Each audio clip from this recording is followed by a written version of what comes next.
En Égypte, la maison de Gamal Abdel Nasser Hussein devient un musée qui porte désormais son nom. Transformée d'abord en bureau pour les employés de la présidence jusqu'en 2008, la villa de 2 étages de l'ancien président égyptien, située à Héliopolis au Caire, a ouvert ses portes au public à l'occasion de la commémoration du 46e anniversaire de sa mort. Objectif: relater la vie de Nasser, ses luttes, les événements historiques importants au cours de sa présidence, une partie importante de l'histoire contemporaine de l'Égypte. Immédiatement après le décès du leader en 1970, la nation égyptienne a exigé un musée en son honneur.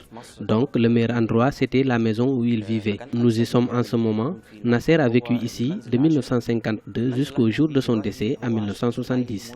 Mais le reste de sa famille est resté dans la maison, y compris sa défunte femme Taya Kazem, qui a vécu jusqu'en 1992.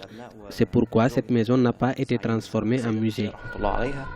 Considérée comme une icône par l'Égypte et les pays de la région, la maison de ce leader arabe, Gamal Abdel Nasser, devenue musée, est divisée en 3 chambres, dont l'une contient ses effets personnels. Bien sûr que la valeur d'une maison se reconnaît par les personnes qui y vivent et travaillent.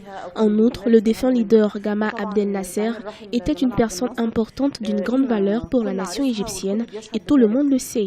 Les gens attendaient patiemment que ce musée soit érigé. Maintenant, il est considéré comme un musée national. L'ancienne maison du lieutenant-colonel Gamal Abdel Nasser, président de l'Égypte de 1956 jusqu'à sa mort en 1970, a été transformée en musée grâce aux travaux entamés depuis 2010 par le secteur des beaux-arts du ministère égyptien de la Culture. En rappel, ce musée est le seul et premier du genre dans le pays des pharaons dédié à un président.